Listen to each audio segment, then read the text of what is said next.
welcome to New Time Conversations. I'm Olivia and this is Karen. And today we're going to be talking about, it kind of follows on from the last video that we did. We kind of came to the end talking about relationships, and we thought we'd do a video based on authenticity in how we communicate and relate in relationships, as it's come up for both of us recently. And I think it's quite an important part of moving into a higher vibration in your relationships and how you interact with each other. So for me, I think recently I've had this thing come up where I've noticed where I've kind of been questioning people in the sense of I'll ask them a question about whether, just saying, is this a possibility in your reality right now? Just to see, it can be anything really simple, like as in, would it be okay if, I don't know, I come round for a cup of tea? Like just really simple stuff. And I'm just asking, as in just a simple question. There's no intentions, it's just me asking. And sometimes you can kind of get a reaction from people in the sense of, like, oh, I would like you to come round, but I can't now because I'm doing this, or, like, blah, blah, blah, or, if it's something else, like, I would like to do that for you, but, I've got this going on in my life, and they feel guilty because they can't give it to you, and it's kind of like, whoa, like, it's okay if you can't fulfill that need for me. I'm just asking if it's a possibility. So it's kind of, just kind of check it. It's almost like just a check-in to say, is this all right with you? If it's not, that's okay, but if it is, that's great. But I don't hold any attachment to the outcome, or if you do, you might feel a little bit sad if it can't be done, but that's okay. But that's not, you don't have to necessarily hold that to them with that outcome.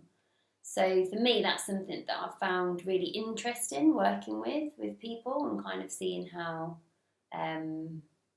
how fluid relationships can be when someone else is working with that with you, and how easy, and it just takes the drama out of the relationship. So you're kind of talking about like honesty, transparency and personal accountability rather than going into reactionville. Yes.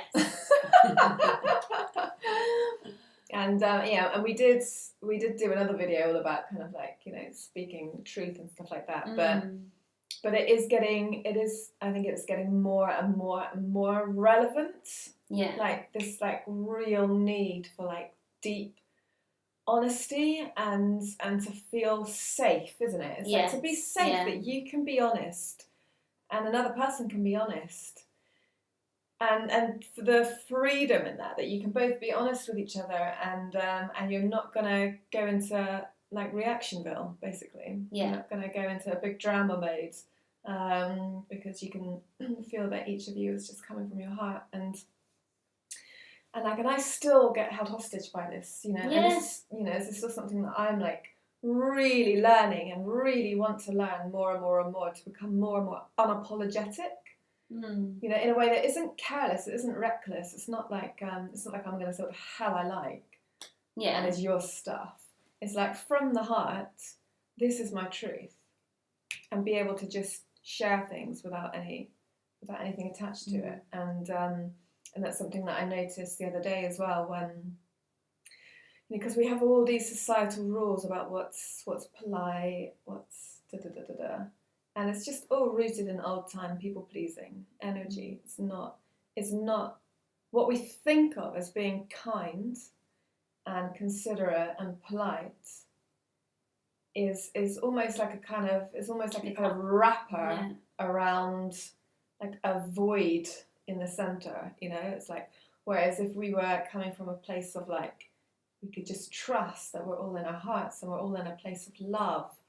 And then there's just this authentic place of like, this is where I'm at, this is what I need. And everybody trusts that that's how everybody needs to operate.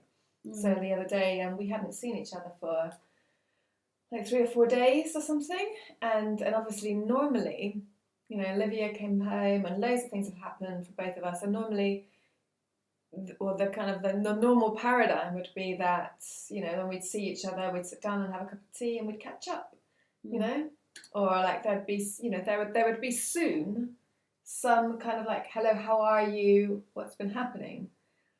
But actually, I mean, I can only speak for myself, but you were in a place as well, but I didn't feel like it. I hadn't even noticed. Which is perfect. For me, like I didn't feel like it. Because I was so overwhelmed with all the social interaction that had been happening, and and tired or whatever, that the last thing I needed was to be interacting with a human being. And it even just like, even over the next couple of days, I had been practicing being an intense truth over the weekend with somebody. So I was vibrating at that level where I was really, really checking in with myself all the time, and it was so beautiful and so freeing.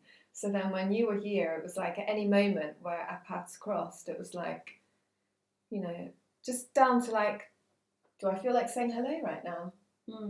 Or not? Is it, it's the right time right now to share this or to ask about that, but not that. That doesn't then necessarily open it out into like a free-for-all conversation. It's like, okay, right now I feel like sharing this, or then we said we were going to share something, but actually we didn't feel like it at that point. And then later on in the evening, I was like, okay, I actually feel like I could share this now. And you were like, okay, well, I'm happy to listen. I don't feel like sharing my bit now. And it's like really, really, deep alignment, and that being okay. And of course, you can only be like that with people that you feel safe to be like that with. And so there is truth to the fact that a lot of relationships in our lives are not relationships that are aligned to us, full stop, because we can't, because it is actually a toxic situation. But with people that you are more aligned to, there is a magnificent invitation there to have this more freeing, authentic way of being with them. Like if you're both wanting to do that, and it's such higher it's like dimensional you can breathe. Like it's just like you can breathe, because you don't have to worry about like how someone's going to receive something. It's and it just takes all that out of it. And I think even in like group situations as well. Like, so have you finished that bit? Go for it. Yeah. So if you're having a group situation and you're trying to figure out a solution to a problem, if you feel guilty and you come forwards and go, okay, I'll do it, there might have actually been someone in that circle that it was their purpose or their destiny to be the solution to that problem, but you've actually stopped them by feeling guilty and stepping forward.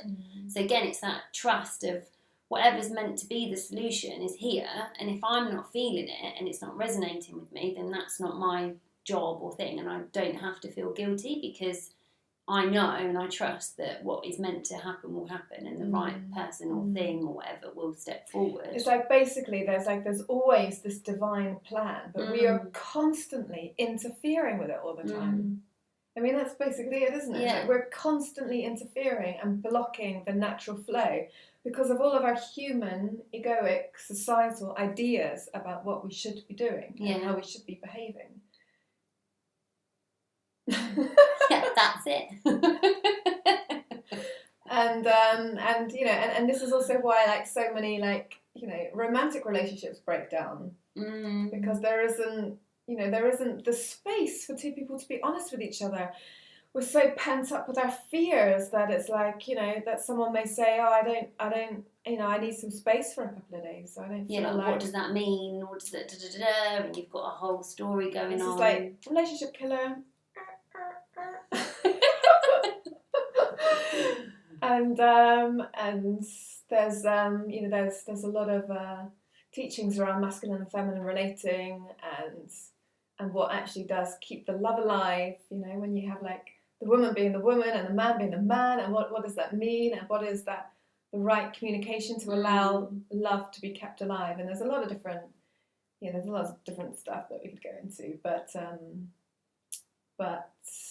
what is that thing? I think what you're getting to is the thing about when you start to have feelings for someone, it's like you kind of almost go into that unsafe place. Holding yourself hostage. So then that's when it switches, because it's like a human being thing of like, because you care about whether someone... So it's a lot easier to do it with someone almost that you kind of don't fancy, or as a friend, because you feel safe and you're not worried about them not wanting to be with you or whatever. Whereas when you come into that relationship dynamic, it adds a whole other level. It's actually quite interesting to see if you can keep that authenticity in that relationship, isn't it? Yeah.